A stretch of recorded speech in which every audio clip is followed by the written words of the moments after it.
चलिए यहाँ सीखेंगे हम लोग इलेक्ट्रॉन, प्रोटॉन और न्यूट्रॉन निकालना। तो सबसे पहले देखिए स्टार्ट करते हैं हम लोग। हेडिंग लगाइएगा, how to find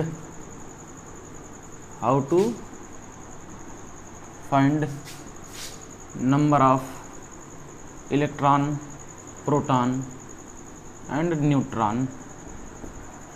electron, proton और न्यूट्रॉन निकालना सीखेंगे। देखिए सबसे पहले कुछ फार्मूला देख लीजिए, उसके बाद आगे चलते हैं। कुछ फार्मूला होता है, देखिए Z बराबर P बराबर E। Z क्या है इसको थोड़ा सा समझेंगे। Z है एटॉमिक नंबर। क्या नाम है? Atomic number. इसका नाम एटॉमिक नंबर, इसका नाम प्रोटॉन, इसका नाम इलेक्ट्रॉन।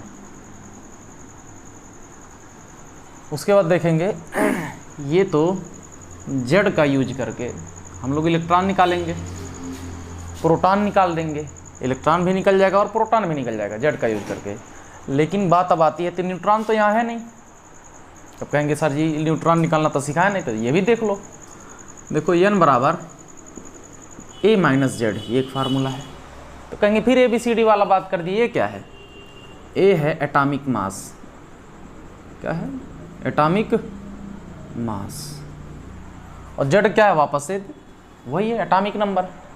तो ये कहाँ पाया जा रहा है? Z कहाँ है, P कहाँ, E है? थोड़ा सा इस पर ध्यान देंगे हम लोग। तो इसको आप स्क्रीनशॉट लीजिए, फिर आगे चलें। चलिए देखिएगा,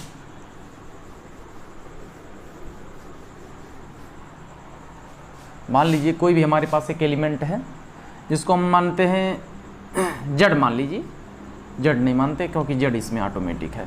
P मान लेते हैं, एक P मानते हैं। तो P के जो नीचे लिखा होगा उसको Z कहते हैं, और जो ऊपर लिखा होगा उसको A कहते हैं। A का मतलब क्या होगा? Atomic mass. Z का मतलब एटॉमिक नंबर, एटॉमिक नंबर। ये दोनों बातें याद रखेंगे। अब ये P मतलब फास्फोरस ही मानिए, बिल्कुल फास्फोरस। फास्फोरस का एटॉमिक नंबर कितना होता है, यानी Z कितना होता है? 15। कितना होता है? 15। फास्फोरस का एटॉमिक मास कितना होता है?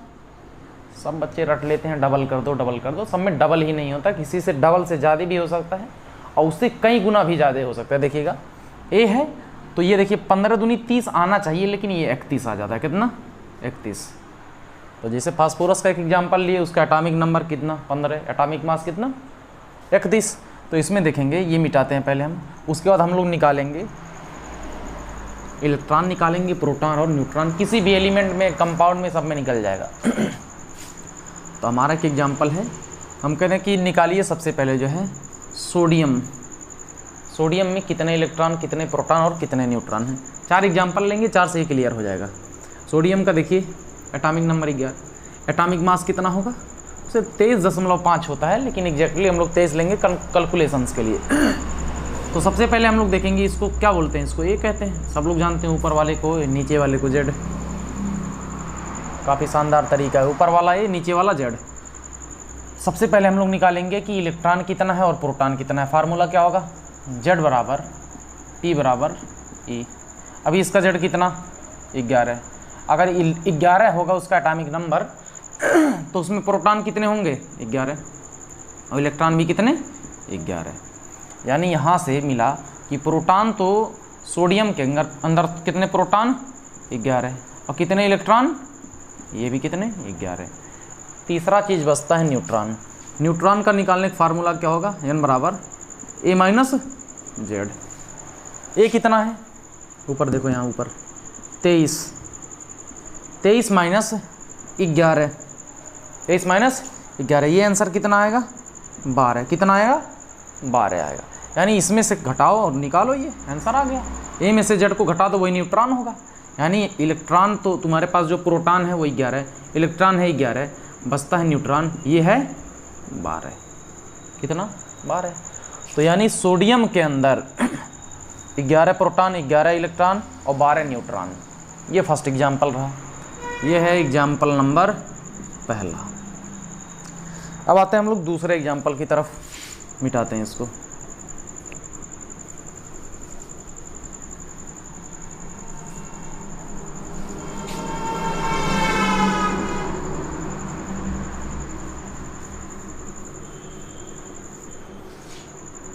दूसरे एग्जाम्पल की तरफ आएंगे। देखिए एग्जाम्पल 2 लेते हैं। ऐसा मान लीजिए एक है हमारे पास हाइड्रोजन, कितना हाइड्रोजन।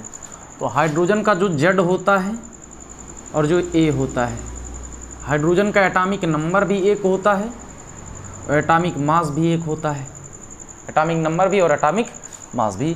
तो इसमें बताइए कितने इलेक्ट्रॉन, कितने न्यूट्रॉन, कितने प्रोटॉन। तो सबसे पहले हम लोग प्रोटॉन और इलेक्ट्रॉन निकालेंगे। फार्मूला क्या होगा, Z बराबर P बराबर E। Z कितना एक। अगर एक Z होगा तो ये भी एक और ये भी एक, तीनों लोग एक एक। इसका मतलब इसके अंदर प्रोटॉन कितना आया, एक। इलेक्ट्रॉन कितना, ये भी एक। बचता है तीसरा। 2 लोग को निकाल दिए, अब बचता है तीसरा। तीसरा देखिएगा, क्वालिटी तो भी बढ़िया आ नहीं रहा होगा, इसको सही किया जाएगा। ठीक है, तीसरा देखिए, तीसरा बचा क्या है, प्रोटॉन इलेक्ट्रॉन हो गया, बचा न्यूट्रॉन। न्यूट्रॉन का निकालने का formula A minus Z। A कितना, एक। Z कितना, वो भी एक। तो आंसर कितना, न्यूट्रॉन बराबर N बराबर आंसर कितना आया, 0। कितना आया, 0। इसको देखिए 0 आ गया। यानी यहाँ से हमको एक चीज़ देखने को मिला, हाइड्रोजन के अंदर प्रोटॉन एक, इलेक्ट्रॉन भी एक, लेकिन जब न्यूट्रॉन निकालें तो ये मिला 0। पूरे पीरियाडिक टेबल के अंदर, हिंदी में आवर्त सारणी, पूरे पीरियाडिक टेबल के अंदर हाइड्रोजन एक अकेला ऐसा एलिमेंट है जिसके पास न्यूट्रॉन नहीं होता है। न्यूट्रॉन अगर है भी तो कितना, 0 है, मतलब नहीं है, उसके पास 0 है। तो ये याद रखिएगा कि पूरे पीरियाडिक टेबल में हाइड्रोजन एक ऐसा एलिमेंट है, जैसे हाइड्रोजन को आवारा एलिमेंट भी कहा जाता है। इसमें बहुत अचंभव की बातें नहीं हैं। तो इसमें कितना न्यूट्रॉन पाया जाएगा, 0, याद ही होना चाहिए सबको। ठीक, दूसरा एग्जाम्पल लेते हैं। अच्छा, सभी लोग एक बात जानिए, देखिए Z बराबर P बराबर E तो लिखे हैं, लेकिन याद रखिएगा कि Z बराबर P तो होगा हमेशा, लेकिन Z बराबर E हमेशा हो ये ज़रूरी नहीं है। Z not equal to E, ये हमेशा नहीं होगा। कुछ कंडीशंस देखिएगा, पहले नॉर्मल कंडीशंस देख लें, फिर ये वाला कंडीशंस देखेंगे। जितना Z होगा उतना P होगा, लेकिन जितना Z होगा उतना ही हमेशा इलेक्ट्रॉन रहे, ये ज़रूरी नहीं है। थोड़ा सा इसका हम लोग एग्जाम्पल देखेंगे। जैसे देखिएगा, मान लीजिए एक एग्जाम्पल लेते हैं, Na+, क्या ले लिए, Na+ का मतलब क्या होगा, Na+ का मतलब, इसका ये मतलब होगा कि सोडियम ने अपना एक इलेक्ट्रॉन, प्लस मतलब एक इलेक्ट्रॉन, प्लस का मतलब 1 है ना, तो इसके आगे 1 छुपा है। तो सोडियम ने अपना एक इलेक्ट्रॉन किसी को दे दिया है। तो केमिस्ट्री में अगर आप एक इलेक्ट्रॉन किसी को देंगे तो आपके ऊपर +1 आएगा, जो इलेक्ट्रॉन लेगा उसके ऊपर -1 आएगा, जो लेगा उसके ऊपर -1। अब देखो यहाँ पे यानी इसने, सोडियम ने एक इलेक्ट्रॉन तो दे दिया, ये जायज़ सी बात है। ज़रा सा देखो, सोडियम का एटॉमिक नंबर 11, एटॉमिक मास 23, और यही A है और ये Z है। हम लोग बाकायदा इस बात को जानते हैं, बढ़िया से जानते हैं। तो ज़रा से देखो, Z बराबर P बराबर E, यही फार्मूला है निकालने का। Z है इसका 11, अब ये 11 तो ये भी 11 और ये भी 11 होना चाहिए। अगर इस पे +1 ना होता, यानी एक इलेक्ट्रॉन ना दिया होता, तो यहाँ पे एकदम राइट टू राइट 11 होता, लेकिन 11 होना चाहिए था, लेकिन इसने तो एक इलेक्ट्रॉन दे दिया। इस वक्त हाइड्रोजन कितना बचा, एक दे दिए तो 10 है ना बचा, यानी कि यहाँ पे प्रोटॉन तो 11 है और इलेक्ट्रॉन कितना है, 10, क्योंकि इसने एक इलेक्ट्रॉन तो अपना दे दिया है। अगर दिया ना रहता तो 11 होता, तो एक तो दे दिया, इसलिए इस पर कितना आया, 10। न्यूट्रॉन की बात कर लेते हैं। Neutron N = A - Z। A कितना है, 23, Z कितना है, Z देख लें 11, आंसर कितना आया, 12। यानी न्यूट्रॉन इसमें कितना आया, 12 न्यूट्रॉन।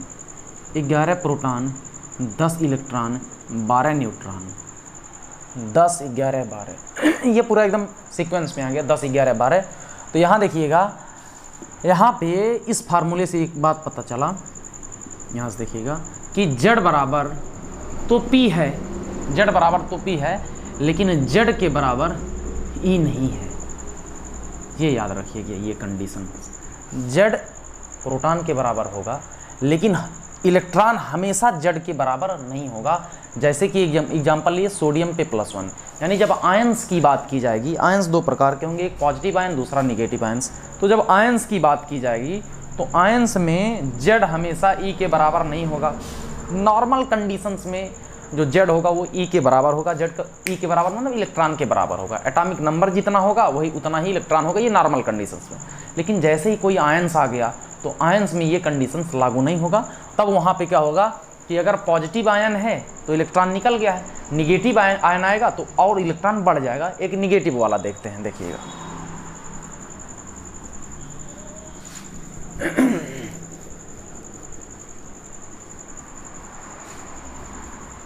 इसे एक बात किया जाए, पहले आयंस जान लीजिए। जो आयंस होते हैं, आयंस आर 2 टाइप्स।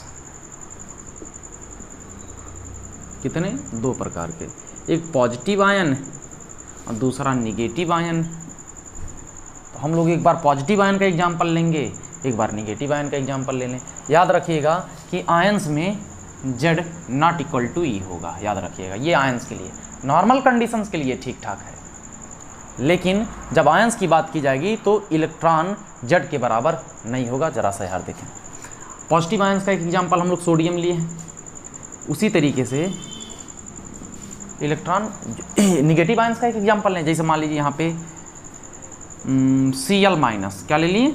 Cl- ले लिए। अब Cl- देखिए, इस पे माइनस का मतलब -1। किसी एलिमेंट पे अगर माइनस आ जाए या प्लस आ जाए, माइनस आने का मतलब होता है कि इलेक्ट्रॉन उसने लिया है, प्लस आने का मतलब होता है इलेक्ट्रॉन दिया है। तो -1 है, इसका मतलब एक इलेक्ट्रॉन इसने किसी से ले लिया, यानी इसके पास पहले जितना इलेक्ट्रॉन था उससे एक बढ़ गया है। जैसे अब देखिएगा क्लोरीन का, तो जो जेड होगा वो 17 है, लेकिन जो ए होगा वो 35 है। कितना? 35 है। तो ये आपका काम दे दे रहे हैं, HW है। इसको देखिएगा, फार्मूला लगाएंगे, Z बराबर P बराबर E, Z बराबर P बराबर E। इसमें Z कितना, यहाँ से देखेंगे, Z तो 17, Z कितना? 17। और उसी के बराबर होगा P, ये भी 17, P बोला प्रोटॉन। और उसी के बराबर होना चाहिए इलेक्ट्रॉन, क्योंकि ये फार्मूला कह रहा है, ये फार्मूला कह रहा है। लेकिन याद रखिएगा, ये फार्मूला तब लगेगा नॉर्मल कंडीशंस के लिए। ये तो आयंस वाला है, ये तो निगेटिव आयंस वाला है। होना चाहिए था 17, लेकिन इस -1 का मतलब होता है क्लोरीन ने एक इलेक्ट्रॉन ले लिया, पहले 17 था, एक इलेक्ट्रॉन ले लिया, तो अब 17 में एक जोड़ेंगे कितना हो जाएगा? 18। कितना हो जाना है ये? 18। यानी क्लोरीन Cl-1, क्लोरीन आयन के अंदर कितना इलेक्ट्रॉन हो गया? देखिए यहाँ पे प्रोटॉन तो 17 दिख रहे हैं, लेकिन इलेक्ट्रॉन एक बढ़ गया, कितने हो गए? 18 हो गए। न्यूट्रॉन आप लोग घर पे निकालेंगे, बिल्कुल निकाल सकते हैं, बहुत आसान। n बराबर A- Z। ए कितना? 17। ए कितना? 17 नहीं, ये तो ये ऊपर वाला है, ये 35। Z कितना? 17। अब बाकी आप लोग इसको सॉल्व कर सकते हैं। HW ऐसे ये हम भी नहीं, ये हम बिल्कुल नहीं लिखना चाहते थे। आप न्यूट्रॉन खुद से निकालिए, न्यूट्रॉन खुद से निकालिए। कितने न्यूट्रॉन हैं कमेंट में ये बताइएगा। क्या इलेक्ट्रॉन आने या इलेक्ट्रॉन जाने की वजह से न्यूट्रॉन पे कोई इफेक्ट पड़ेगा? अगर पड़ेगा तो क्या पड़ेगा, नहीं पड़ेगा तो क्यों नहीं पड़ेगा, इसको बताइएगा ज़रूर कि इलेक्ट्रॉन आने की वजह से या फिर इलेक्ट्रॉन जाने की वजह से न्यूट्रॉन पे कोई इफेक्ट पड़ेगा या नहीं पड़ेगा। ये तो होगा निगेटिव्स की बातें। पॉजिटिव किस बात है हम एक बार वैसे किए, एक बार और कर लेते हैं थोड़ा सा क्लियरिटी के लिए। देखिए Na+1 सोडियम +1।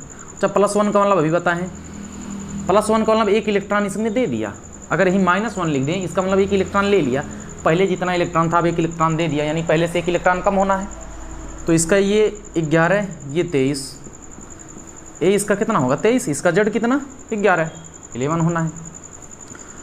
इसके लिए हम लोग फार्मूला लगाते हैं, Z बराबर P बराबर E। Z कितना? 11, ये भी 11, ये भी 11 होना चाहिए, लेकिन एक इलेक्ट्रॉन दे दिया जिसकी वजह से ये कितना हो गया? 10 हो गया भाई। 10 11 में से एक चला गया, 10 है ना बचा, क्योंकि एक इलेक्ट्रॉन दे दिया। अब यहाँ से देखिए यानी यहाँ से एक कंडीशन पता चले, यहाँ देखिए प्रोटॉन बराबर 11, इलेक्ट्रॉन बराबर 10, बचा न्यूट्रॉन, बचा कौन? Neutron. n equal to a minus zed. ये कितना दिया है? 23। जेड कितना दिया है? 11। n बराबर कितना आ गया? 12। यानी न्यूट्रॉन इसके पास कितना है? 12 न्यूट्रॉन। कितना? क्या इलेक्ट्रॉन आने या जाने की वजह से न्यूट्रॉन में कोई चेंज आ रहा है क्या? यहाँ भी देखिए न्यूट्रॉन 12। एक बार इस पर कोई कंडीशन मत दिए, यानी इस पर कोई चार्ज मत रखिए, बिना चार्ज के निकालिए, तब भी देखिए न्यूट्रॉन इतना ही आना है। यानी कि इलेक्ट्रॉन आने या जाने की वजह से इस न्यूट्रॉन के ऊपर कोई चेंज नहीं आ रहा है। जितना न्यूट्रॉन पहले था उतना न्यूट्रॉन अब भी रहेगा। तो चाहे प्लस आए या माइनस आए, बात बराबर होना है। तो ये रहा इलेक्ट्रॉन, प्रोटॉन और न्यूट्रॉन निकालने का तरीका। एक और चीज़ देखेंगे हम लोग। मान लीजिए ये तो सिंपल एलिमेंट में बता दिए, कहेंगे सर जी बड़ा आसान बताते हैं आप। ये तो एलिमेंट में बता दिए, सोडियम में बता दिए, क्लोरीन में बता दिए, फास्फोरस में, सल्फर में, तो ये सब घर पे आप लोग निकालिएगा। लेकिन अगर मान लीजिए हम कह दे बताइए CO2 में टोटल कितने इलेक्ट्रॉन, H2SO4 में टोटल कितने इलेक्ट्रॉन, या फिर न्यूट्रॉन या फिर प्रोटॉन, H3PO4 में कितने इलेक्ट्रॉन कितने प्रोटॉन, तो इसको हम लोग बताएंगे अगले क्लास में, सीखेंगे अगले क्लास में। तो आज के लिए बस इतना, मिलते हैं अगले एपिसोड में।